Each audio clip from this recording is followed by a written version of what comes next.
early, but we're gonna get started. You decided to join us anyway? Of course. Teresa was kind enough to escort me, but I'm like, I don't think but it was a good idea she texted because I didn't look at where the lecture was, so I would not have come over here. Yes. Okay, so Yeah, onward. yes, Yeah. I just assume everything's in the pharmacy building, but I realize this is where my class is next term, so it's Preview it. it's a preview. Exactly. Okay, make sure. Yes. Okay, so I had a couple of questions about these extra credit things. The exam would be worth, I think it's 85-ish. That does not include the 12 to 15 of extra credit. The 12 to 15 of extra credit will be in addition to the side of it. And so for people, there's also some confusion about what is extra credit means. Extra credit means if you get them wrong, you don't lose any. It's not like you get a lower percentage. It's just if you get them right, you get bonus points. Okay.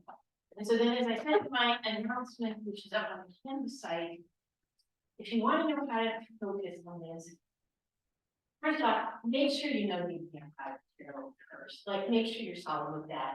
See this as a, like, if you've got some extra time, interest, bonus, whatever, go back and look at the drugs and the concepts that have come up more than once. And so, is it a drug that you saw in economics that you saw in this term?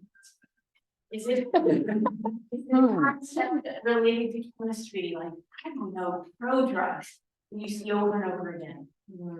Maybe it is. So, and just to provide that clarification based on something else.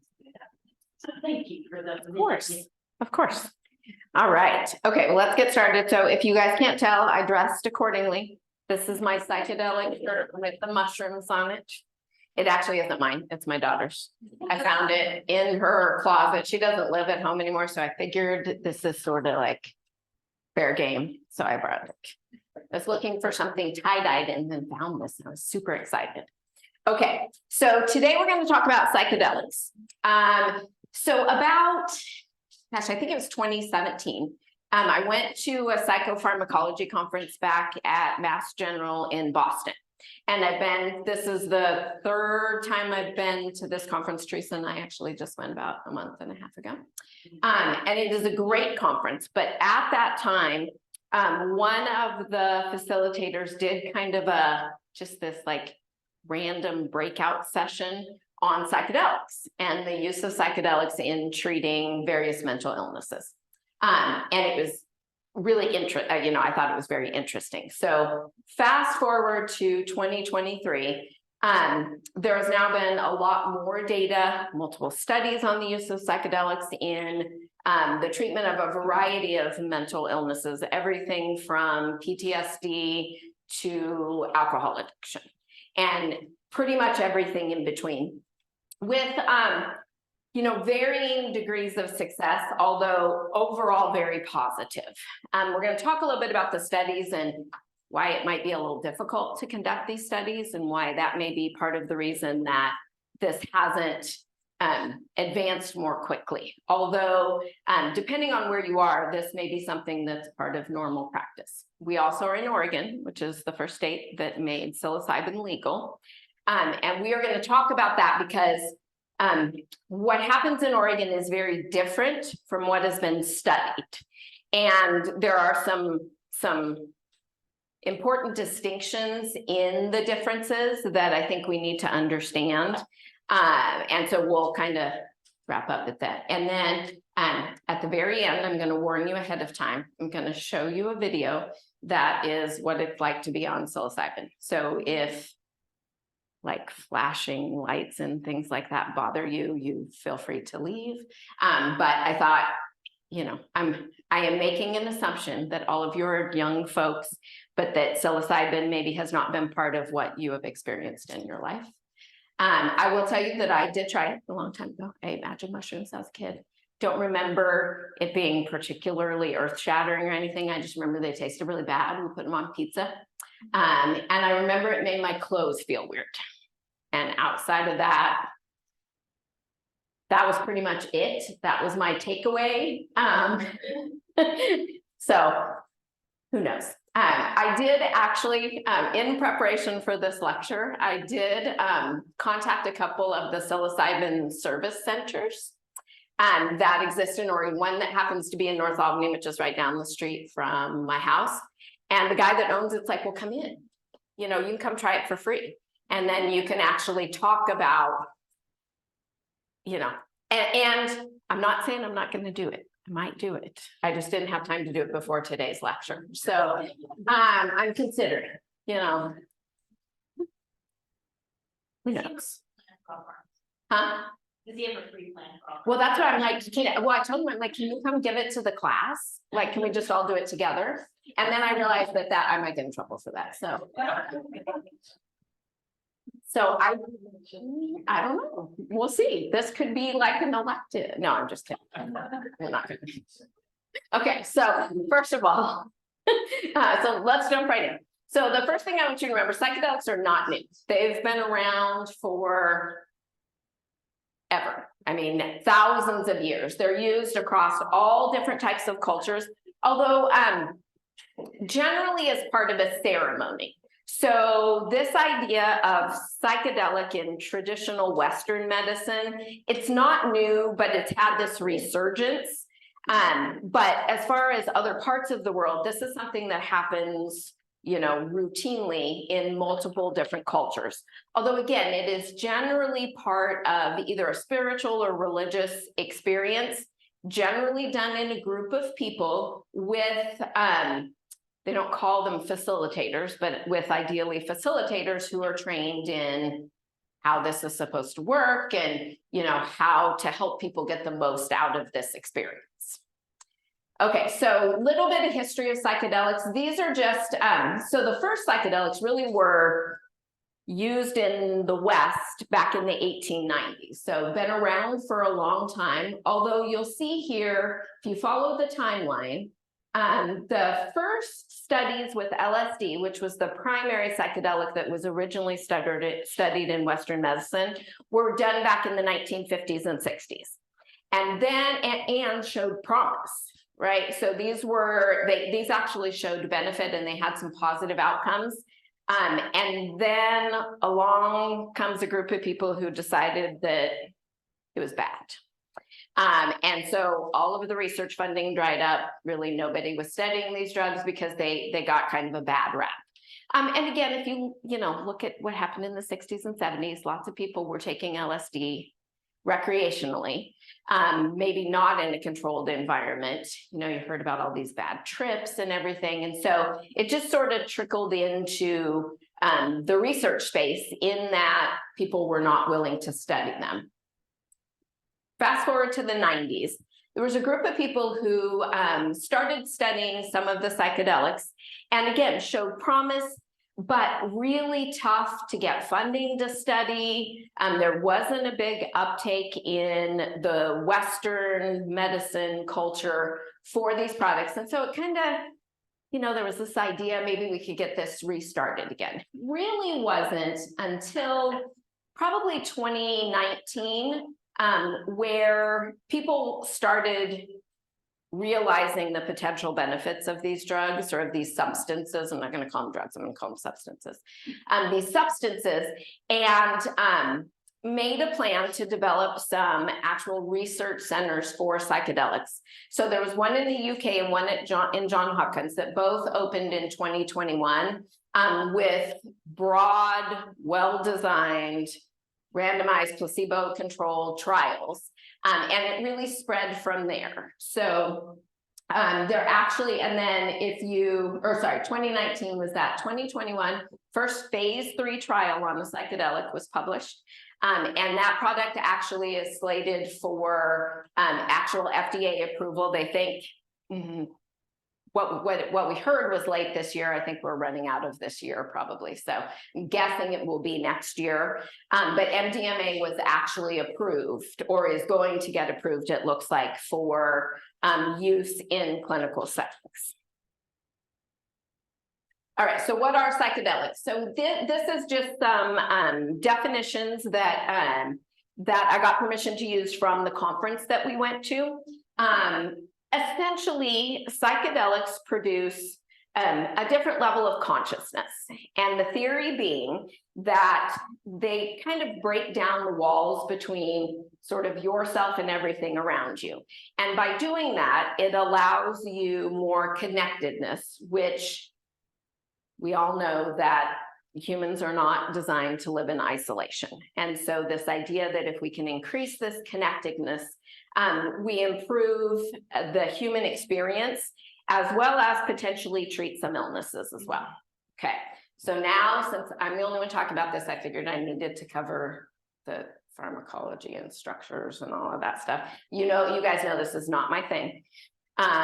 So again, we're going to focus primarily on two classes of psychedelics. The first are the tryptamines, and these really share a very similar chemical structure. Psilocybin is the one that is by far the most studied, although LSD falls into this category. And again, older studies on LSD are definitely still relevant today.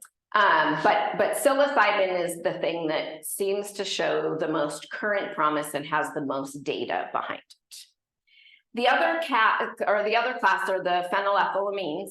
And so again, this is mescaline, MDMA, and really very few studies on any of these products except for MDMA, which again looks like we'll have approval to use in clinical practice starting early next year. So I don't care if you know what this looks like, but you should know which class, which thing falls in for your 3 exam questions that I had to write. So, okay. All right. So what are some of the things that so why would we not use these? Really, honestly, there's not many great reasons. Overall, relatively safe, actually very safe. People will report some subjective changes, sometimes nausea, headache, because again, normally these are ingested. Some elevated heart rate, elevated blood pressure, although again, generally in the 10% range, so not clinically significant for most people. These have actually been studied primarily in medically fragile people, so terminally ill, chemotherapy patients that we would expect maybe to be more sensitive to some of the side effects, and it doesn't seem like that happens with any regularity. Interestingly enough, there's no LD50 for any of these substances. They feel like, so in terms of, I'll use the psilocybin example. So a normal psilocybin dose would be measured in grams. It's usually grams of some sort of dried mushroom, right? Because that's where psilocybin comes from. They've been studied in kilograms in animal models.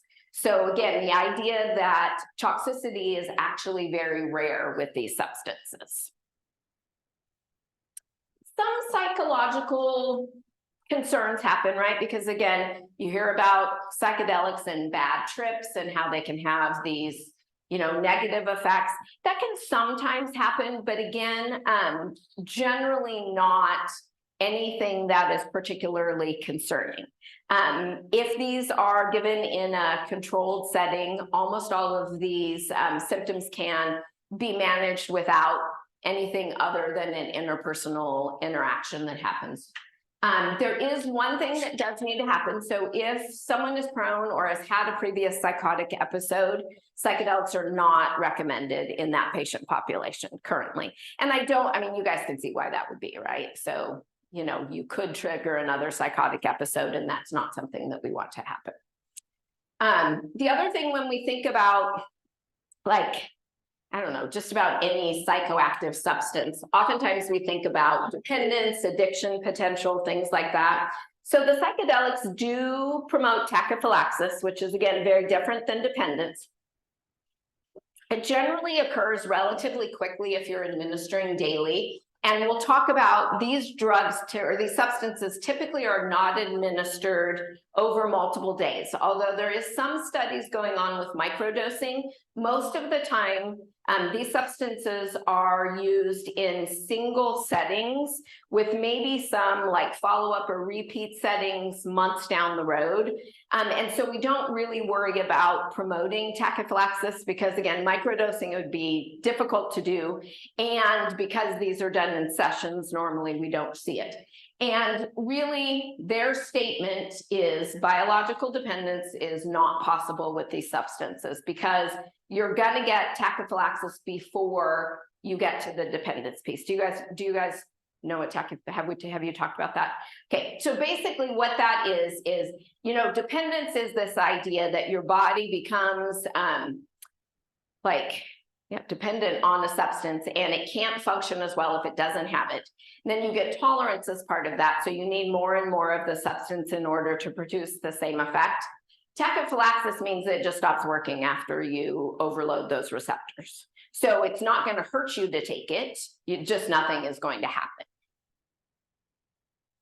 All right. And so there are some, because we're using these potentially in patients who maybe have tried a lot of other approved medications, and now they're turning to these psychedelic substances, maybe because prior treatments have failed.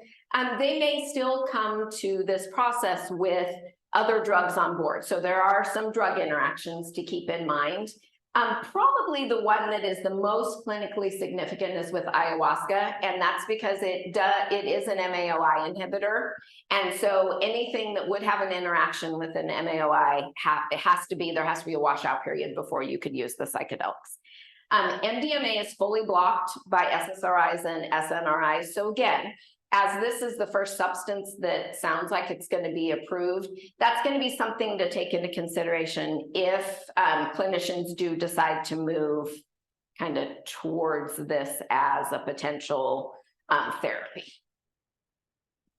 All right, so I put this not because I want you to read all of these, although you're welcome to, but I wanted to show you the breadth of studies that have been done into psychedelics. So if we go back to the original ones done in the 1960s, primarily on LSD, again, these are clinical studies published, approved through an institutional review board. So again, pretty well-designed studies.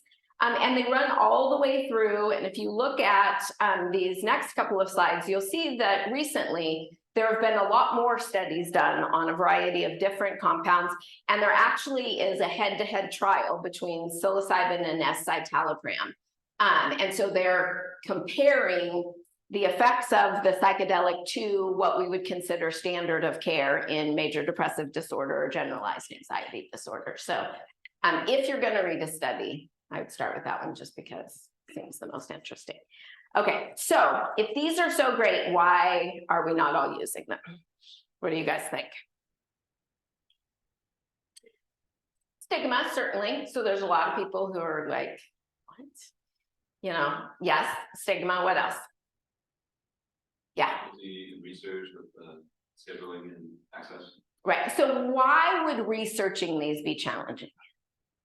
Schedule 1. Right. Well, and you could get approval, but think about, so part of the challenge with doing what the, I guess, accepted medical field would consider well-designed trials, right? So randomized, double-blind, placebo-controlled trials are pretty difficult with these because it's pretty clear the people who are getting the active component and the people who are not. Now, what some of the more recent studies have done is they're actually giving patients diphenhydramine and niacin as the placebo in the control group because it causes, the niacin causes some of the sympathetic effects, right? So elevated blood pressure, elevated heart rate, some of the flushing, and the diphenhydramine, they feel like maybe at least gives some like tiny effect on the brain. Not exactly, and again, very difficult to do. I think that probably what we'll see is more head-to-head trials rather than placebo-controlled trials, which to me is always better, right? Like, I don't care if it's better than placebo. I care if it's better than what we're currently using. So as a clinician, I like that, but it does make designing research studies very difficult. And I made you guys a cartoon because I thought this was hysterical. You guys see, so you can tell who's in the placebo group and who's in the psilocybin group, right? Or the psychedelic group, because clearly, and this is the problem, right? This is the reason why it's so difficult to study, is because, again, psychedelics produce a pretty profound effect in most people, and there's not really anything great that we have that is going to compare that. And so it does make studying these substances just a little more challenging. Okay, do you have questions so far? Because that's just the quick overview of psychedelics, a little bit of pharmacology, a little bit of the drug interactions and things. And now we're going to move into psilocybin in Oregon. So if you have questions, did I miss anything, Teresa? Did I miss like a giant takeaway that you had? Oh, I mean, things have occurred to me, but Yeah. it's not nothing you've missed. It's really just more going back to that traditional use of the compounds. At the conference we were at, they really emphasized that, you know, if you're going to try these alone in your room, that's not the way they're used traditionally. That traditionally they're used in a supportive system. They're usually used in a group. There's usually a spiritual guide, aka facilitator, that's there to help you through the experience. That the group experience seems may actually, you know, these are like uses of these agents that have been developed over long periods of time empirically, and so that may be an actual really important piece of how these agents have benefits, so that shouldn't be ignored. You shouldn't think the message was, don't think you can give these agents the way we give other people pills in Western medicine and think it's going to do what you want it to do. You have to think about the context. Yes. Well.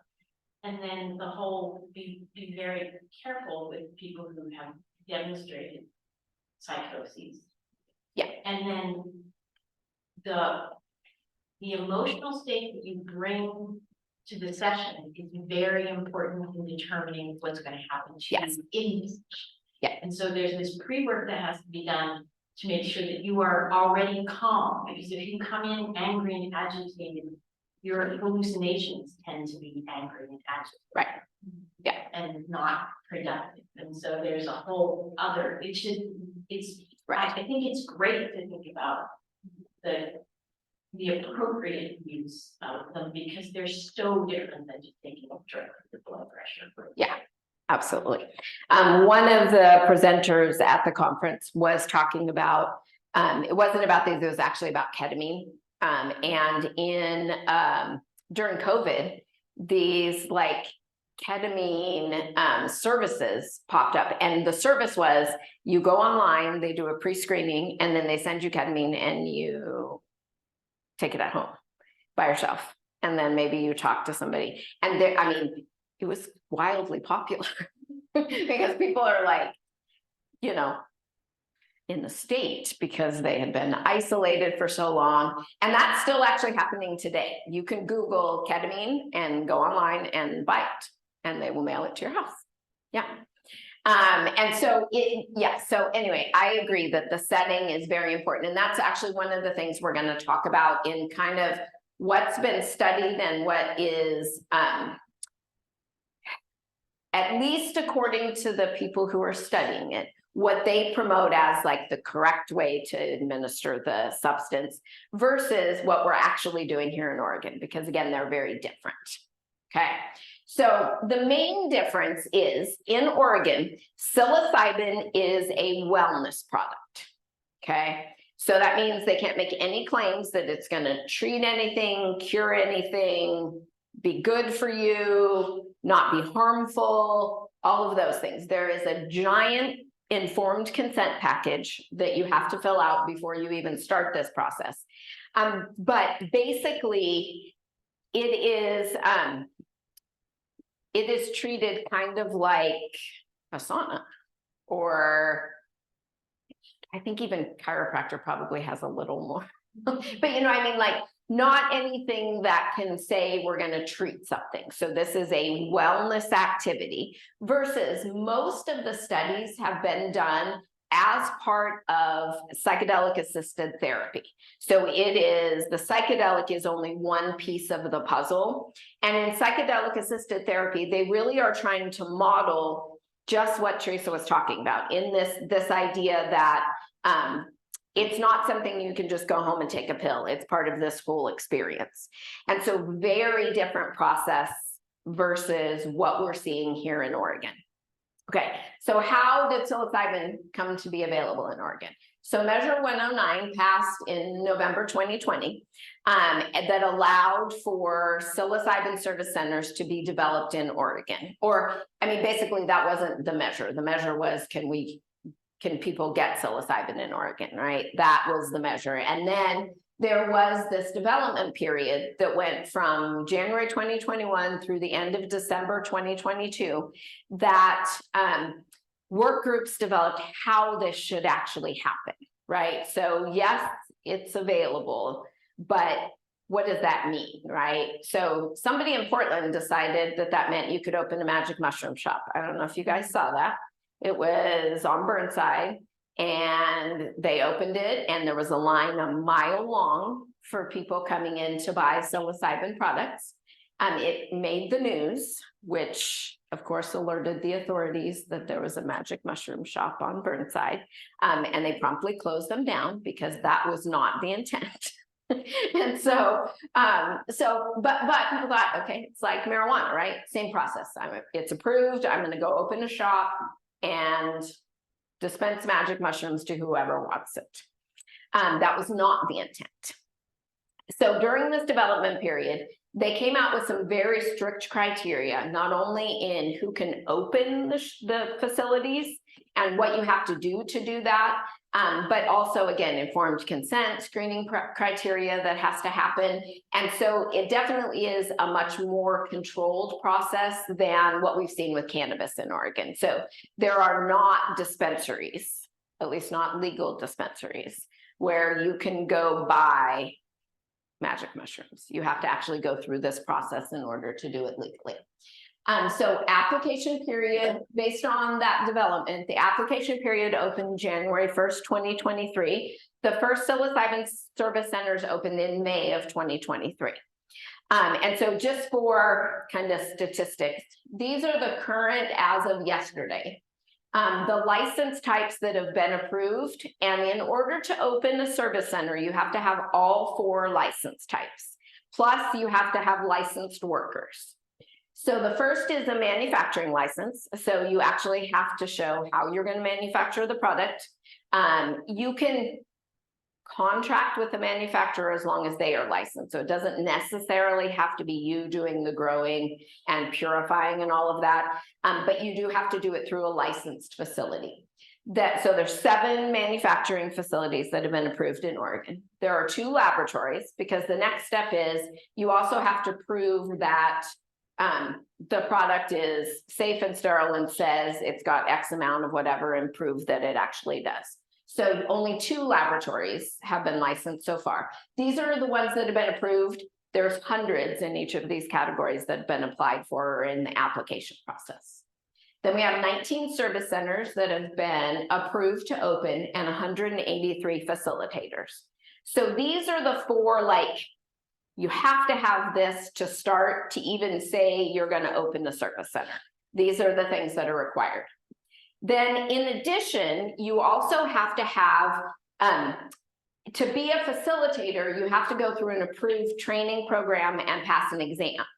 So the facilitators can't get credentialed or accredited until they go through a training program. So the training programs had to get approved in order for them to be able to become facilitators. And then finally, anyone who works in your facility also has to be licensed. Okay, so we've got all of this going on, but again, relatively small amount of approved service centers so far. Although if you look in the pipeline, I think for the service centers, it's in the 500 or 600 range that applications are in process. Facilitators are over 1,000. So there's a lot of interest, but it is a process. So do you think these are cheap? They're absolutely not cheap.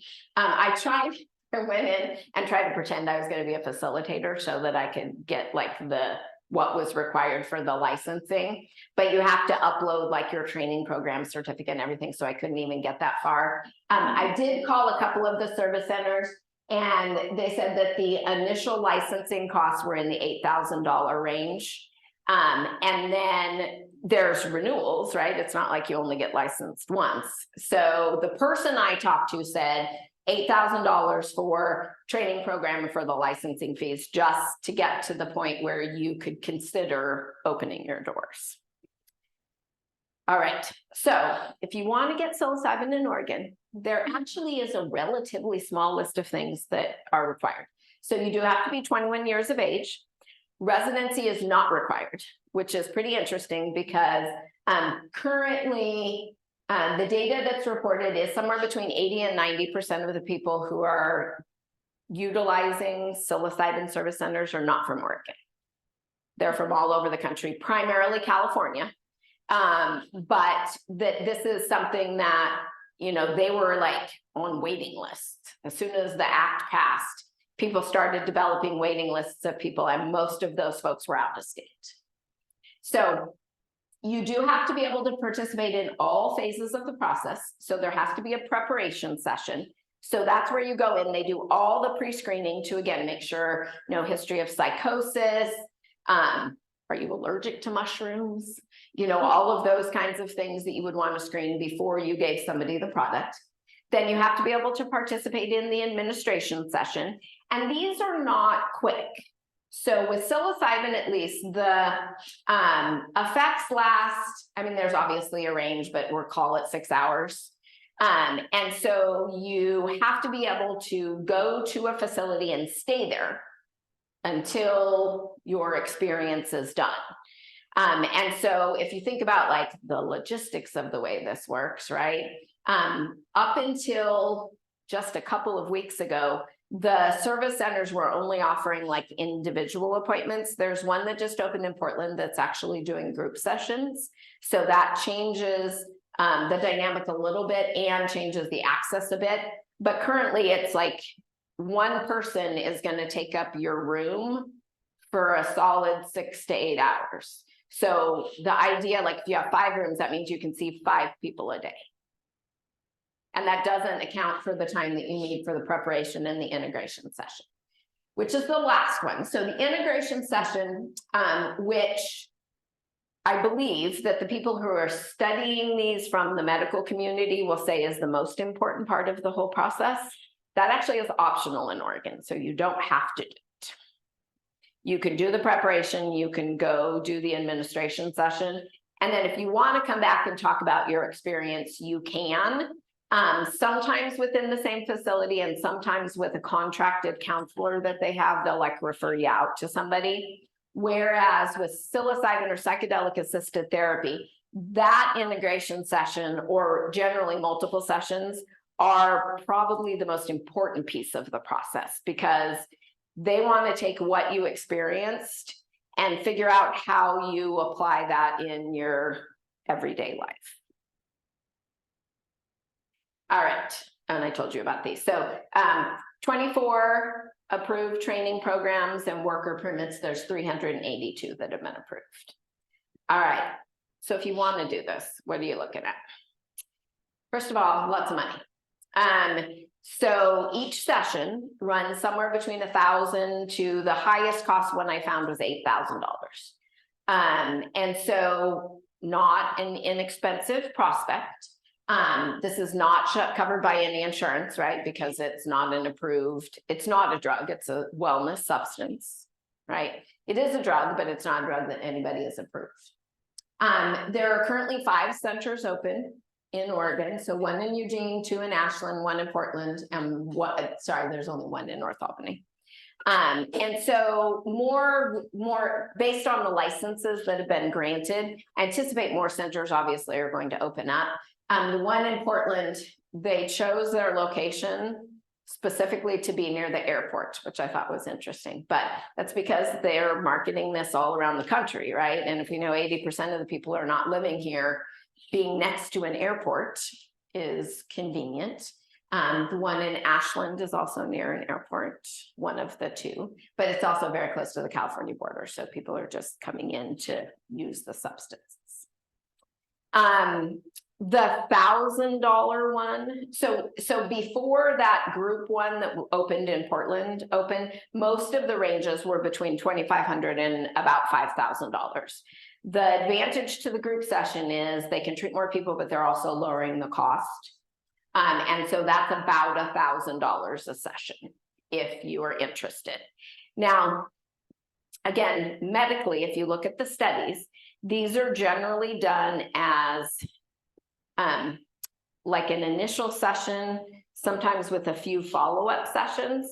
And so if you think about, if you feel like you're trying to mirror that, this could be, you know, tens of thousands of dollars by the time you were done. Okay. And again, they can't promise any outcomes because it's not a medical treatment, it is a wellness activity. So the same way that they can do the same thing that says, you know, going and laying in a tub of mud is a great thing for wellness, right? So going and eating some psilocybin mushrooms and maybe then going in the tub full of mud. I don't know, maybe you could, you know, I actually see that happening. I think we're gonna have like spas that offer all sorts of wellness activities, including psilocybin administration. So I don't know that for sure, but I can see that being within the realm of possibility. Okay. Any questions? Yes. Well, is this facility like anyone can come in, or like you have to be diagnosed with something? No, so the only thing there is diagnoses of exclusion. So, right, if you've had a psychotic break or some sort of psychotic episode, if you're pregnant, if you have uncontrolled hypertension, those kinds of things would be reasons to exclude, and that's why you have to go to that like pre-work session kind of thing. But really, they cannot make any claims that this is going to treat you for XYZ. Although if you look at, if you're interested, Google psilocybin in Oregon, and you can read about a whole bunch of like patient experiences and the session. So Teresa and I went to the same conference, but I went a little early and went to this psychedelic only session. And one of the facilitators there actually shared a lot of patient stories. And so the one that, they all stuck with me, but the one that was the most, I think, like, yeah, this really could be successful. And they had a patient who had been hospitalized after multiple suicide attempts, and actually like shot himself in the head, but it just like didn't kill him. It just sort of sheared off the top of his scalp. And had been in an inpatient psych unit for 14 months. They had tried everything. They had tried to discharge the patient, and as soon as they discharged him, he went home and tried to commit suicide again. And so they would talk to the patient about discharge, getting into, and he's like, if you let me go, I'm going to figure out a way to do it right this time. You know, I've tried all these other ways, and he would say, I have a plan. I have a better plan than what I tried before.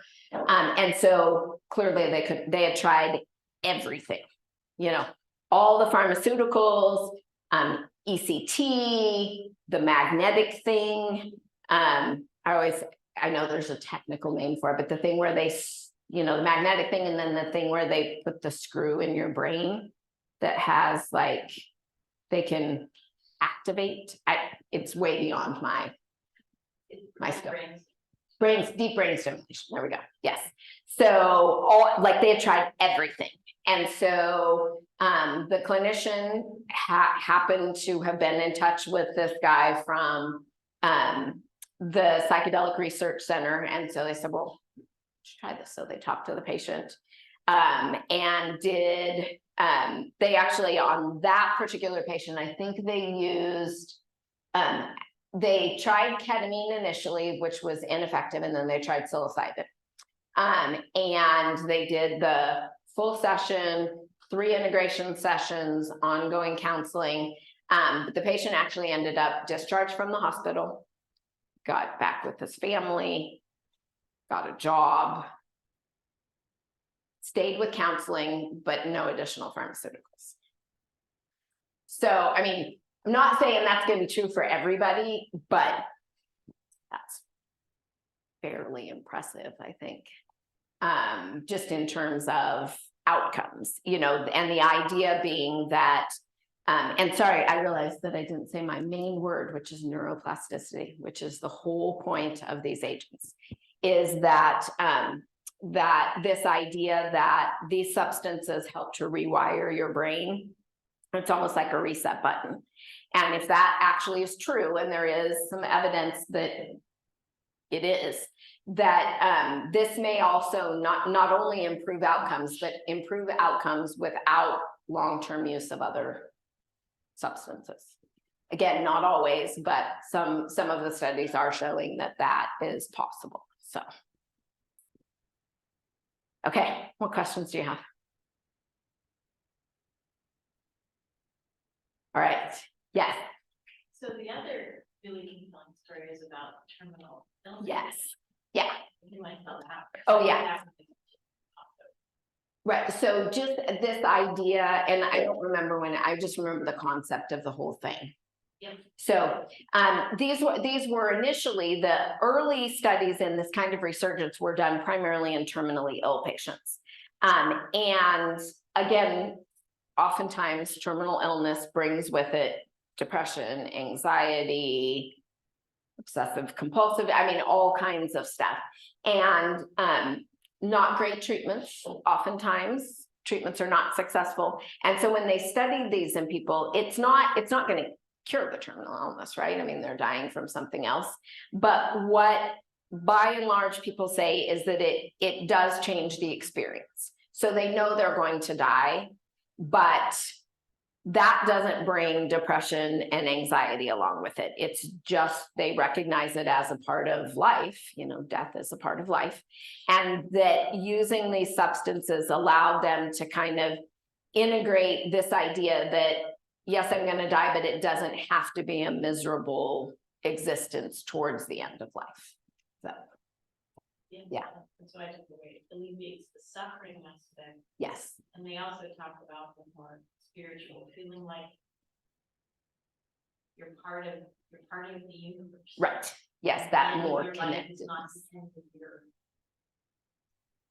you just go back to being part of the universe. Yes. But some people. Right. Yeah.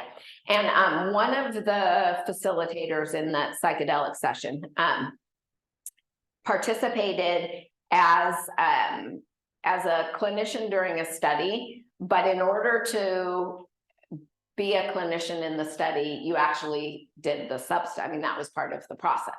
So the clinicians all went in and had these sessions prior to administering them to their patients. And the clinicians that were there talking about it said exactly that it really, like afterwards, so during the process, they all had very different experiences, but that feeling of connectedness, of really being part of something greater than themselves was very profound. And actually they walked away with kind of a sense of peace that they didn't have prior to this experience. So, all right. Okay, you guys ready to trip? Not really, just stimulate it. But no, I think that, like, okay, so let me see if I can hopefully I can make this work. Hey, Philip, will you turn the lights up? I feel like it needs to be dark to get the full effect.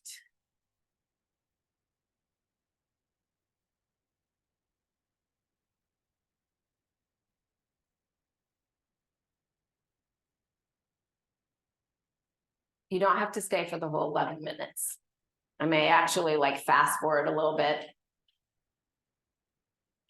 Oh, why is it not showing? I think that you're in the PowerPoint, probably balanced out. Okay.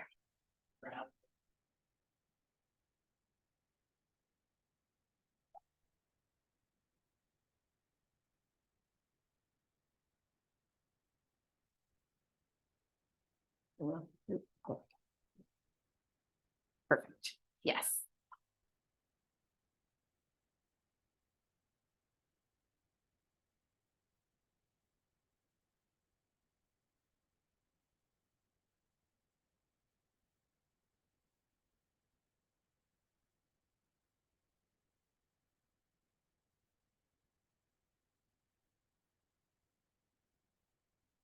So clearly it hasn't kicked in yet.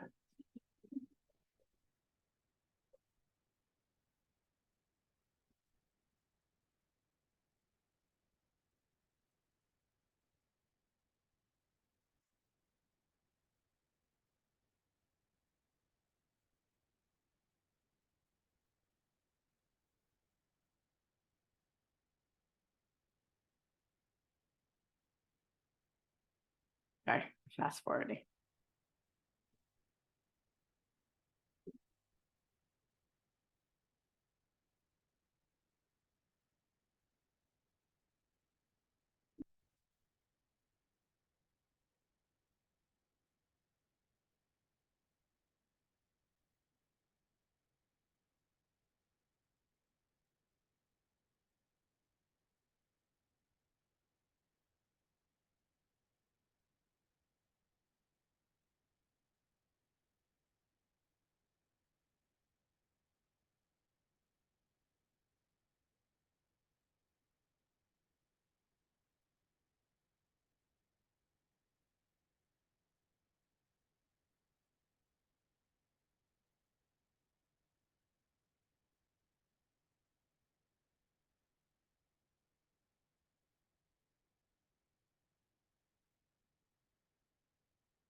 I'm gonna fast forward again a little bit to this one particular part. Sorry, I think it's 5.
Okay, you guys get the idea.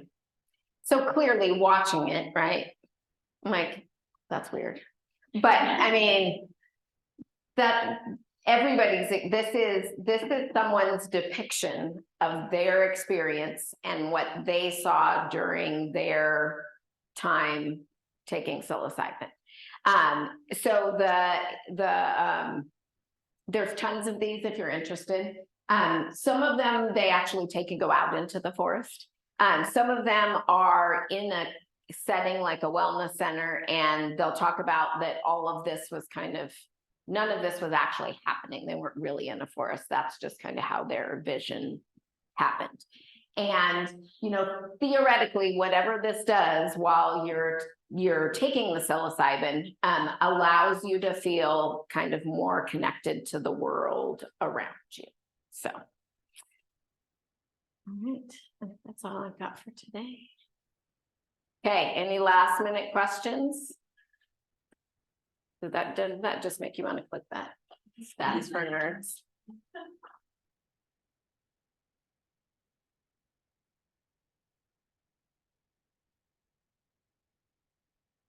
How do I get out here, Steve?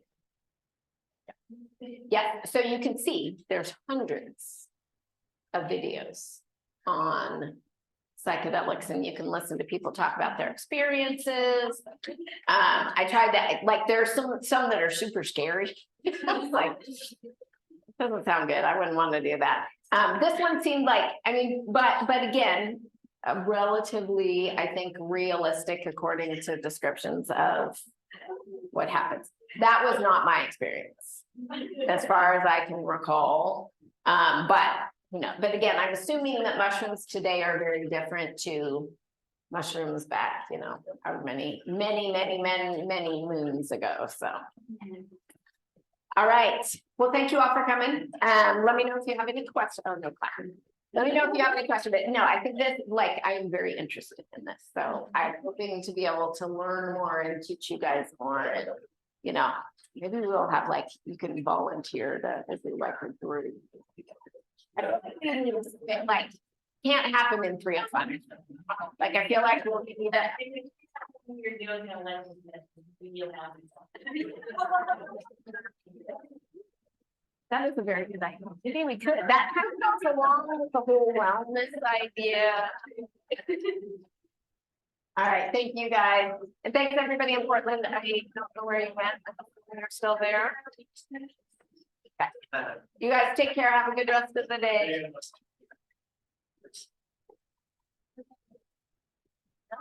Yeah.